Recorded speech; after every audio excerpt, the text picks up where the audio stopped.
Assalamualaikum warahmatullahi wabarakatuh. Assalamualaikum warahmatullahi wabarakatuh. Hamdan wa syukran lillah. Asyhadu an la ilaha illallah wahdahu la syarikalah wa asyhadu anna Muhammadan abduhu wa rasuluh sallallahu alaihi wasallam. Faqala Allah Ta'ala fil Qur'anil Karim, a'udzu billahi minasy syaithanir rajim. Bismillahirrahmanirrahim. Wala talbisul haqqa bil batil wa taktumul haqqa wa antum ta'lamun. Wa fil ayati ukhra wa qul ja'al haqqu wa zahaqal batil innal batila kana zahuqa. Shadaqallahul azim. Ma'asyiral muslimin rahimakumullah. Bapak-bapak, ibu-ibu jamaah zuhur yang tengah menunggu iqamah untuk salat berjamaah zuhur pada kesempatan ini, lebih dulu kita bersyukur kepada Allah Subhanahu wa taala. Sampai detik ini kita masih sehat, masih diberi kesempatan oleh Allah untuk dapat melanjutkan proses perjalanan hidup kita masing-masing. Entah kapan berakhir itu di tangan Allah. Cuma kita harapkan mudah-mudahan kesempatan yang masih diberi oleh Allah kepada kita dapat kita manfaatkan sebanyak mungkin dalam melakukan amaliyah, berbagai amaliyah yang akan memperberat timbangan kebaikan kita nanti di hadapan Allah Subhanahu wa taala. Salam dan salam kepada Nabi kita Muhammad sallallahu alaihi wasallam. Jemaah yang terhormat, dalam waktu yang terbatas tadi kita membaca dua potong ayat. Yang satu dalam surah Al-Baqarah ayat 42. Di dalam ayat Allah mengatakan janganlah kamu campur adukkan yang hak dengan yang batil, dan jangan pula kamu sembunyikan yang benar itu sedangkan kamu mengetahui.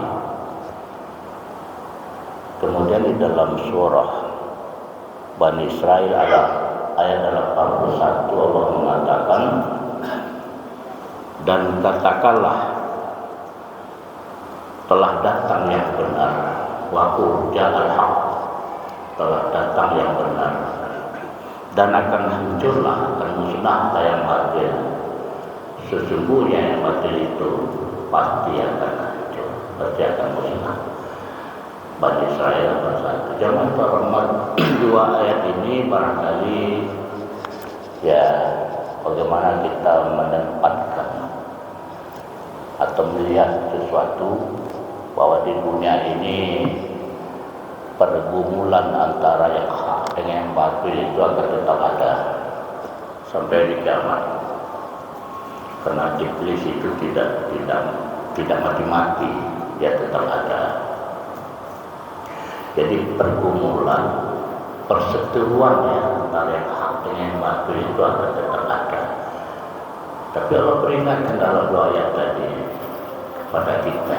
Pertama, jangan kamu mentalbis.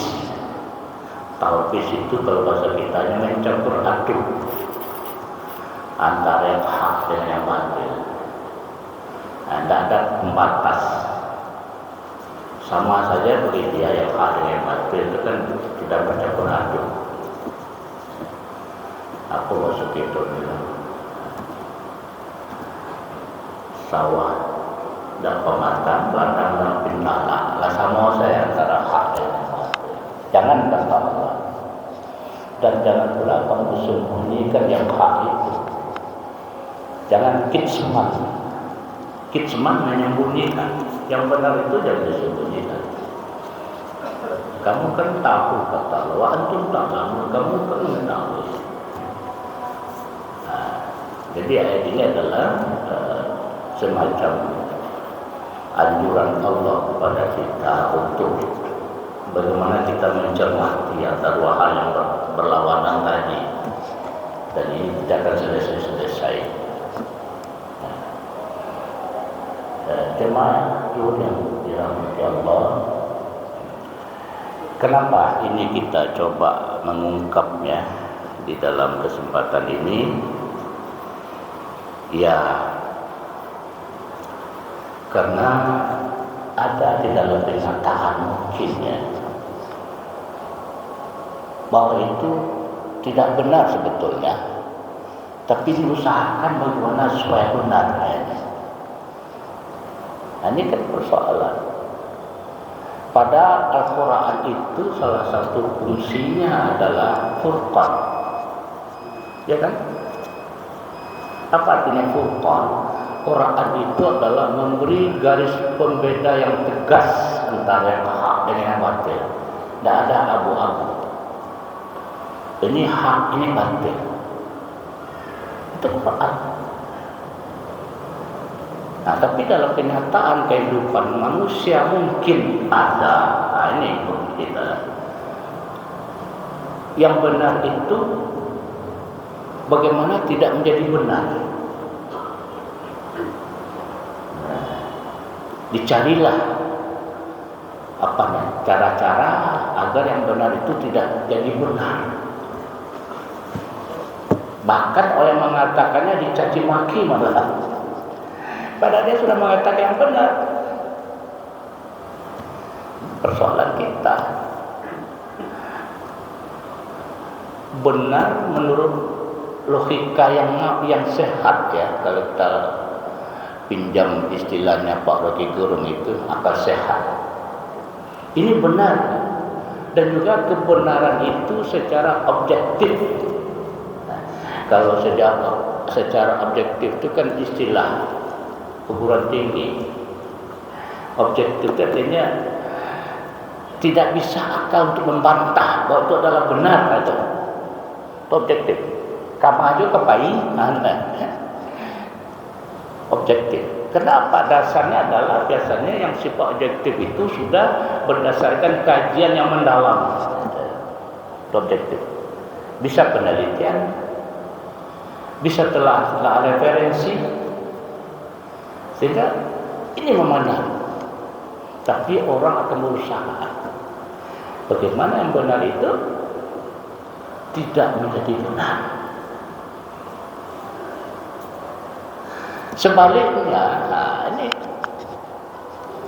kalau ada yang salah, ya kan sudah dikatakan oleh para pakar, oleh para ahli mengatakan itu tidak benar, bertentangan dengan pemikiran kita yang sehat. Karena begitu, tapi mereka berusaha bagaimana yang salah itu, yang tidak benar itu menjadi benar.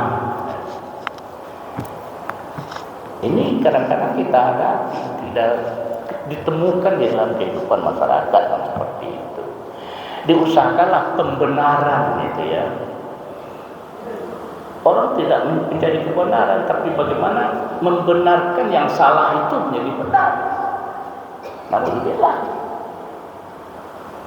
Tentunya seharusnya kan yang salah, yang benar-benar. Nah, ini yang salah itu dijadikan pembenaran. Bagaimana caranya?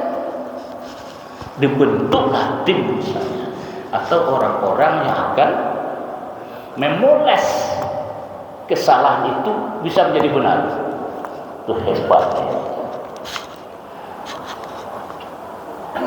Nah, coba kalau kita tidak hati-hati melihat informasi, membaca informasi di melalui media, kita tertipu. Kalau tidak hati-hati. Kenapa? Itu tadi. Ini sudah benar, diusahakan oleh orang sudah tidak benar. Itu melalui kalian. Sebaliknya ini sudah jelas salah, bagaimana usaha pembenaran. Wah, ini kan tidak betul ya. Dibenarkan yang salah, disalahkan yang benar. Sampai kapan hal ini akan terjadi, akan berlaku?